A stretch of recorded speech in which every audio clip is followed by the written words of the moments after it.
Hey, why is she holding a ghost? My 5-year-old daughter, who had come to visit my brother's wife just after she gave birth, said this while curiously staring at the baby sleeping in my sister-in-law's arms. Isn't that Grandma over there? At my daughter's next words, my sister-in-law let out a silent scream. She quickly tossed the baby into the crib, pulled the blanket over herself, and started trembling uncontrollably. I was shocked and confused by her terrified reaction. And later, a shocking truth was revealed. Emma, my daughter, had been saying strange things since she was old enough to talk. Even when she was playing with dolls by herself, she would say, I was playing with my big sister. Or she would point at an empty spot on the street and ask, Why isn't that person using an umbrella when it's raining? I began to wonder if she had some kind of sixth sense, but since I'm terrified of ghosts and scary stories, I just brushed it off as her having an imaginary friend, just like many children do. Because of that, I never mentioned it to my brother. My brother, who is 2 years older than me, is a gentle and easygoing person. We used to play games and watch movies together when we were kids. He got married shortly after I did, tying the knot with his girlfriend at the time. However, Amy, his wife, turned out to be rather selfish and often caused trouble for those around her. She was the one who held the reins in their household, but I thought it suited my laid-back brother just fine, so I was happy for them. They also ended up living with my mom at our family home, and my brother, who travels a lot for work, was very grateful for. Some time after my brother got married, I became pregnant with our long-awaited second child. I'm pregnant, John. Congratulations, Nancy! That means Emma's going to be a big sister. Thank you. I'm so happy. When I shared the news with my brother, he was overjoyed. But that wasn't all. Actually, Amy's pregnant too. Your child and ours will be in the same grade. To my surprise, my sister-in-law was also expecting. Wow! What an amazing coincidence. I was thrilled by the news, and my brother and I started chatting excitedly about the future. Things like the baby's gender, possible names, and daycare plans. I felt so happy thinking about the child I would soon bring into the world. However, that peaceful time didn't last long before tragedy struck. I was suddenly hit with severe abdominal pain. My husband rushed me to the hospital, but by the time we arrived, it was too late. The baby inside me had already passed away. After spending hours crying, I forced myself to make the difficult call to tell my mom, who had been so happy about my pregnancy. But no matter how many times I called, my mother's phone wouldn't connect. Growing increasingly anxious, I decided to reach out to my sister-in-law, who lived with her. Hello, Amy? It's been a while. I just have something I need to check. What is it? Amy's voice was curt, filled with irritation. I've been trying to call my mom's cell, but it's not connecting at all. Also, did you guys cancel the landline? I got a message saying it was disconnected. Yeah, there were too many telemarketers, so we got rid of it. Is something wrong with my mom?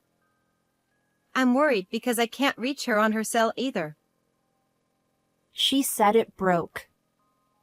She'll get a new one eventually.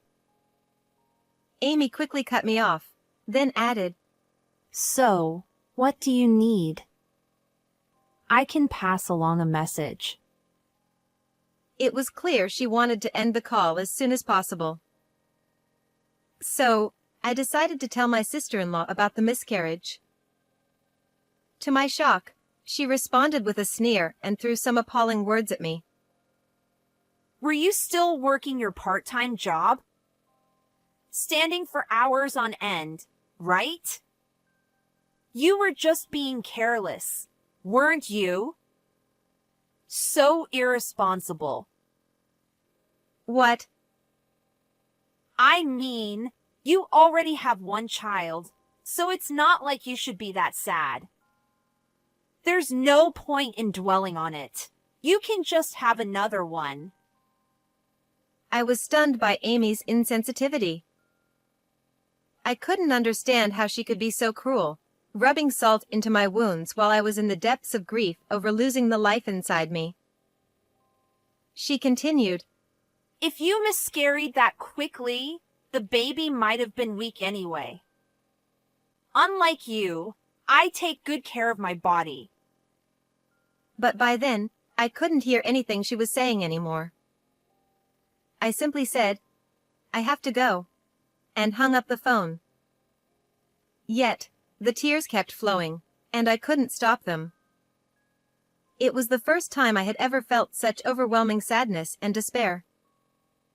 I lay on the couch and cried until my husband came home, unable to do anything else. Although I was somewhat worried about not being able to reach my mom, I avoided visiting my parents' house for nearly 6 months because I couldn't bear the thought of facing Amy after that call. Then, one evening, just after 10 p.m., I received a phone call from my brother. It was unusual for him to call at that hour, so I answered, and heard his voice trembling with tears. Nancy, Mom collapsed from heat stroke. She didn't make it. No, that can't be. Mom. I was so shocked that everything went black before my eyes. Apparently, my sister-in-law had returned home that evening and found my mother collapsed in the yard. She called an ambulance, but Mom wasn't breathing, and by the time my brother arrived at the hospital from his business trip, she was already gone.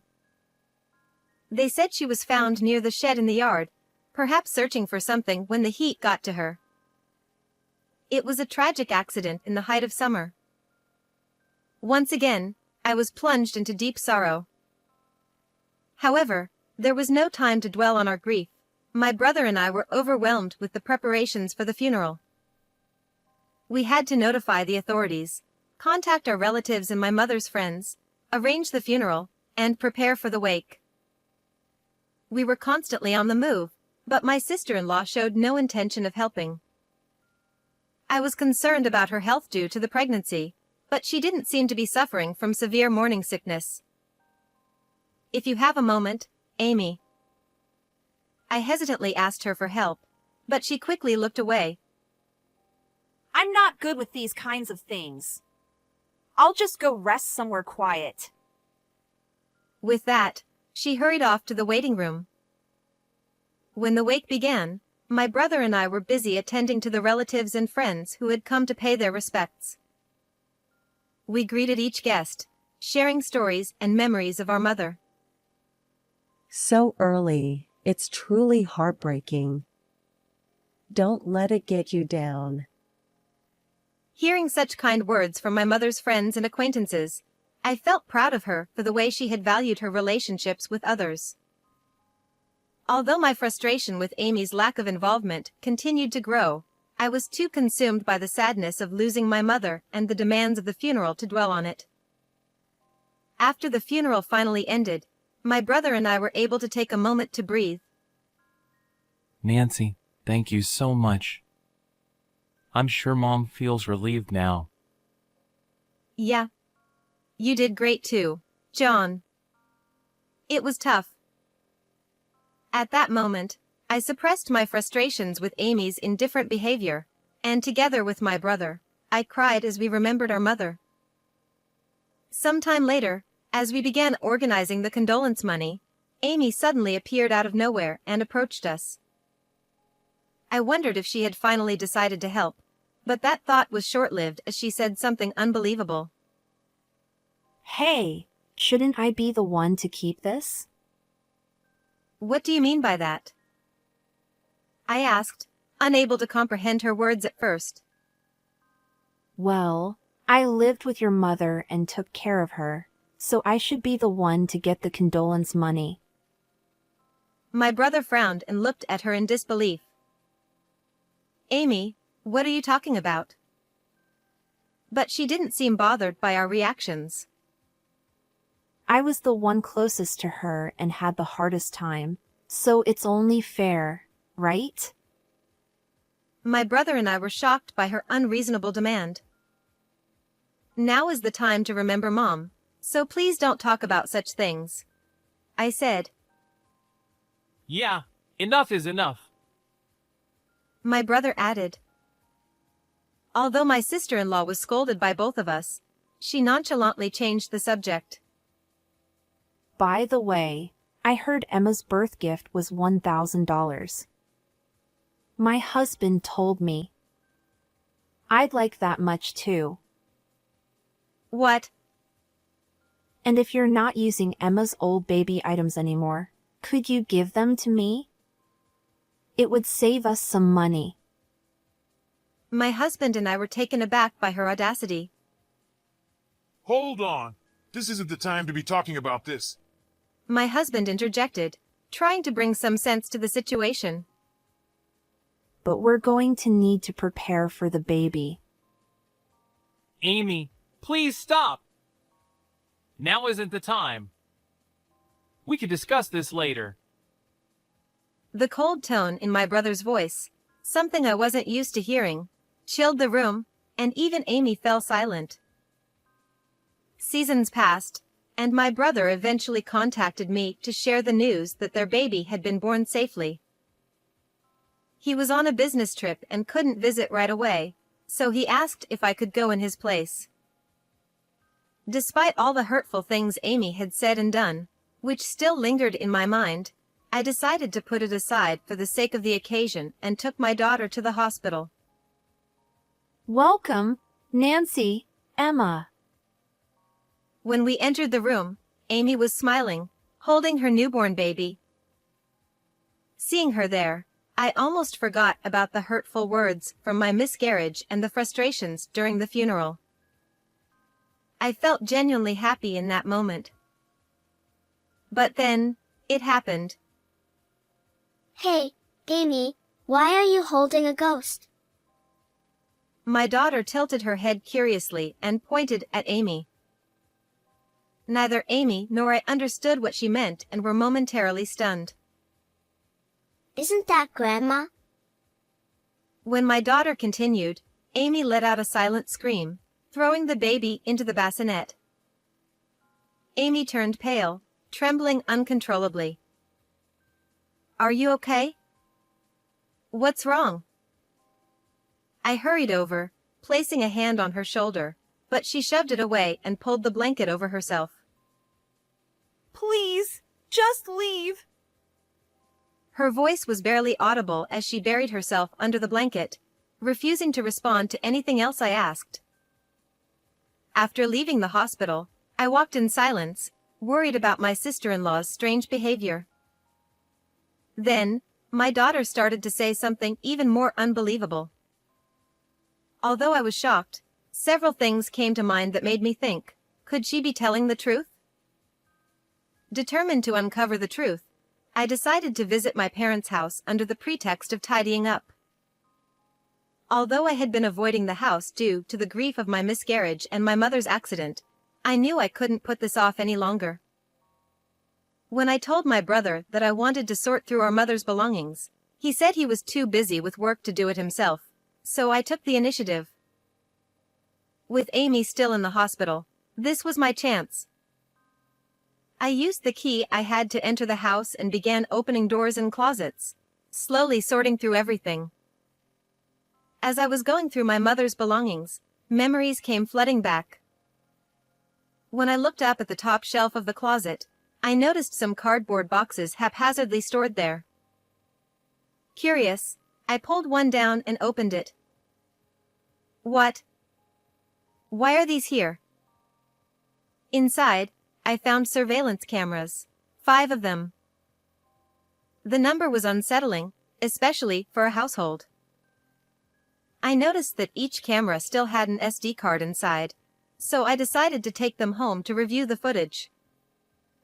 I then went into my mother's room and opened the drawer of her desk. Inside, I found an old journal. My mother's diary? I opened it and found entries about Emma's growth, the day my brother brought Amy home, the death of my father from illness 20 years ago, and even some recipes. The entries were filled with warm memories, and I couldn't help but cry. Mom, you were such a kind and strong person.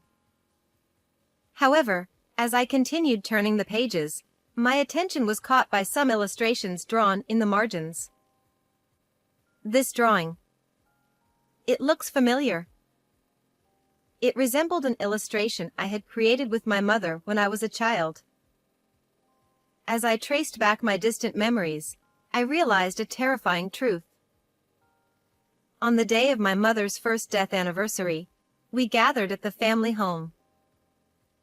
Thank you all for being here today, I said, after exchanging memories of my mother with my relatives. Once everyone had settled, I pulled out a notebook. This is my mother's diary. Hidden within it is a message, I announced. Among the surprised relatives, Amy's eyes widened the most. What? I've seen that diary, and there's nothing special in it. She scoffed, dismissing the notion. But I calmly continued. Everyone, please take a look at the illustrations drawn in the margins of this diary. These are part of a code my mother and I created when I was a child. The relatives leaned in with curiosity. When you connect the first letters of the words in these illustrations, it spells out, "Look behind the dresser," I revealed. Amy's expression shifted to one of confusion. When I actually looked behind the dresser, I found a letter that my mother had hidden there. As the relatives expressed their shock, Amy turned pale. This letter describes how Amy made me do all the housework while keeping a constant watch on our mother to ensure she didn't slack off, I said, holding up the letter for everyone to see. The room filled with uneasy murmurs as the relatives began to understand the gravity of the situation. Despite her growing anxiety, Amy desperately tried to explain herself. That's just your mother's delusion. It's all lies to make me look bad. Maybe you forged it yourself. Amy blurted out, her voice shaking. No, this is my mother's handwriting. The handwriting matches her diary entries, and the letter includes specific dates and detailed situations, making it very credible. I countered calmly. There were many other hiding spots indicated by the illustrations, and we found more letters from my mother in various places around the house. Under the mortar in the kitchen, between large plates, inside a box of canned goods, in the rag drawer, and even in the back of the shoe cabinet. If Amy had been doing the cooking and cleaning, she would have noticed these letters. The fact that she hadn't found them supports the truth of what my mother wrote. The other letters revealed even more, how Amy had stolen my mother's pension, forced all the housework onto her, and even had an affair. She had also cut off my mother's means of communication to keep this from my brother and me, and had installed surveillance cameras throughout the house, in the yard, and at the entrance to ensure that my mother couldn't leave the house alone. Enough of this. It's all lies. What proof do you have that any of this is true? Amy shouted, her face flushed with anger. At that moment, my daughter stepped forward and stood in front of her. Grandma says Amy locked her up. She told me at the hospital too. My daughter said softly. Stop lying! Amy screamed, her voice filled with rage, as she lashed out at my daughter. But I stepped in front of her, shielding my child. Emma is not lying. Watch this video, I said, pulling out the SD card I found in the surveillance camera and playing the footage on my laptop. The content of the video was shocking.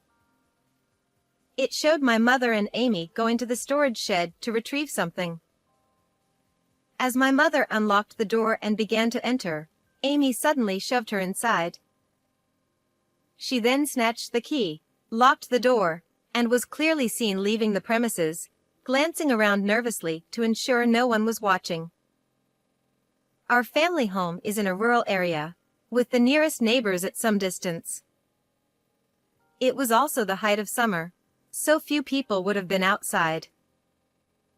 Amy must have planned the whole incident, knowing the likelihood of being seen was minimal. Why would you do something like this?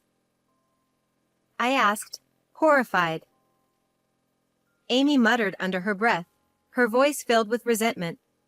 She always nagged me whenever I came home late and insisted I help with the housework. Her tone grew more agitated, and suddenly she raised her voice.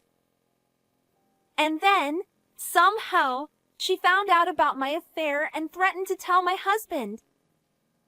I just wanted to teach her a lesson. That's all! I was stunned by Amy's selfishness and the flippant way she tried to justify her actions. This is the truth about how my mother died, I declared, as a heavy silence fell over the room. Everyone present was at a loss for words. Amy, with a tone of false bravado, said, I've confessed everything now, so just let it go, okay? The dead can't come back, so let's move on. Don't be ridiculous, I shouted, my voice trembling with rage. I will never forgive you. You're going to spend the rest of your life behind bars. What? Wait, you're going to call the police. No, please, don't do this. Amy cried out, collapsing to the floor as she clung desperately to my legs, sobbing. But I felt no sympathy for her. You'll have to live with the weight of your crimes, I said coldly, turning away as Amy slumped in despair. After that, my sister-in-law was arrested and spent many years behind bars. Her parents disowned her, and even if she were to be released, she would have no family to turn to. Her life would be a thorny path until the end. My brother divorced her, and their child was placed in an institution. Just as my mother had written in her letters, Amy had been unfaithful, and a DNA test revealed that the child wasn't my brother's. I later heard that Amy's parents took in the child and were caring for them. When things had settled down, I returned to the family home to continue organizing it. While doing so, I spoke with my brother. I was so focused on work that I didn't see her true nature. I couldn't protect Mom. My brother lamented. I gently patted his shoulder and said, but through Emma, we were able to uncover the truth. I'm sure Mom is at peace now. As my brother looked up, Emma suddenly asked, Is Grandma still here? No, she's not here anymore. My daughter replied with a gentle smile. She smiled at me and then went up to the sky. I believe that from now on, our mother will watch over us from above. And her love will continue to live on in our hearts forever. How did you like this story? Don't forget to subscribe to the channel. I'll see you in the next video.